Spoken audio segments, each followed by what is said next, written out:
Hey guys, welcome back to another video. Sorry this lighting may not be great. I just had to try a different space for today. So, as you know from the title and thumbnail, I realized that this video is coming out on Christmas Eve.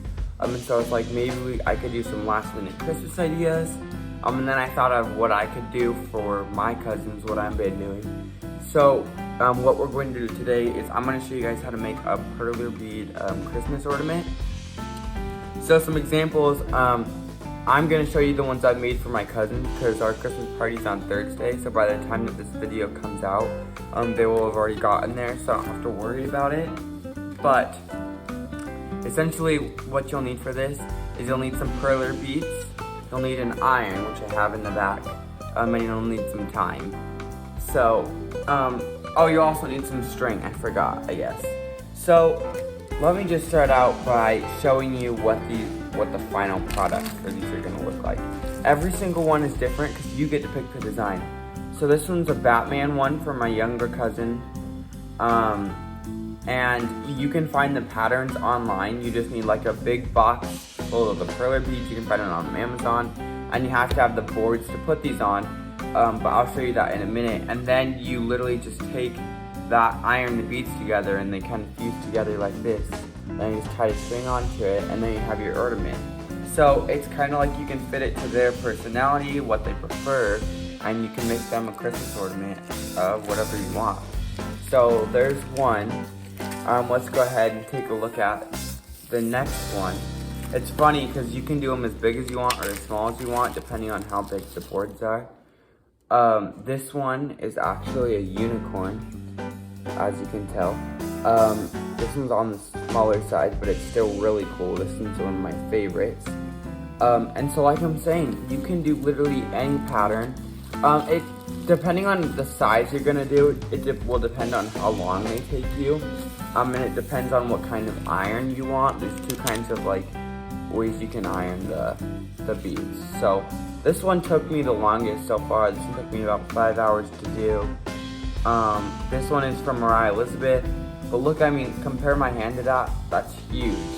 And it just hangs on your tree like this. And from close up, you can see a couple imperfections because like they weren't fused together as well. But that's okay. I think it looks super cool. So then, I still have a couple more of these to make for my cousins, and that's where I'm going to show you guys how to do them.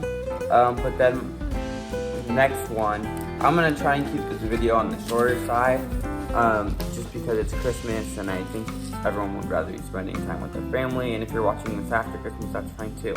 This one took me this one I like invented. I didn't follow a pattern for this one, I just made it, so it's a Nintendo Switch with some Mario stuff on it. This one's really cool.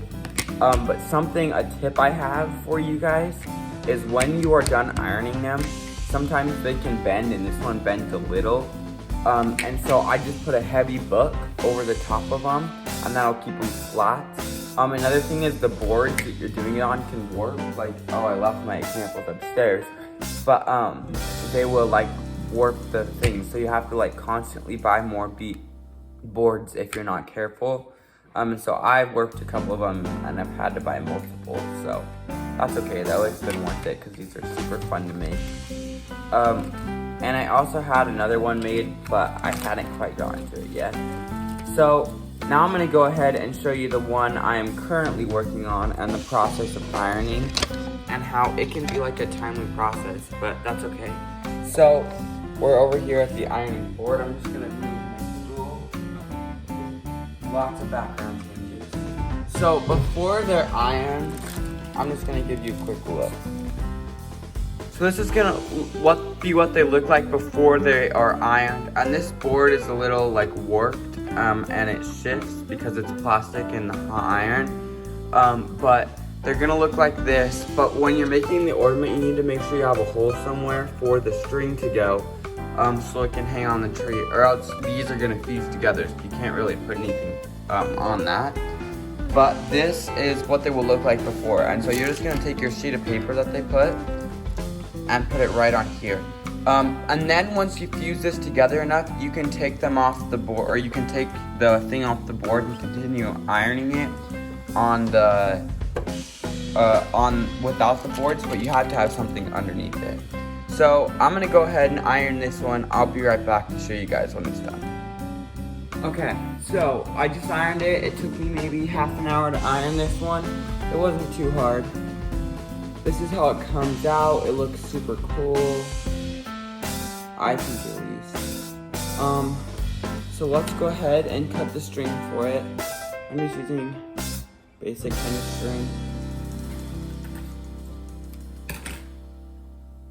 One thing I noticed is depending on what kind of paper you use to iron can depend on how your beads come out. So make sure when you're ironing, use what comes in the set, or else it won't turn out as well. Alright, then I'll just cut off the ends of the string, throw the extra away, and there you have it. So I know this video was super short, but I will include some final clips of my finishing on the other 3 that I had to do, just so you guys get to see all of them. And yeah, so I will be back as soon as I finish the other 3. So this is the next one. I just did a baby shark for my cousin. Yeah, I only have one more to go, so let's go ahead and finish that one. You have this heart. So that is going to be it for this video. I know it was short, but I hope you guys enjoyed, and I will see you all next week. Bye, guys.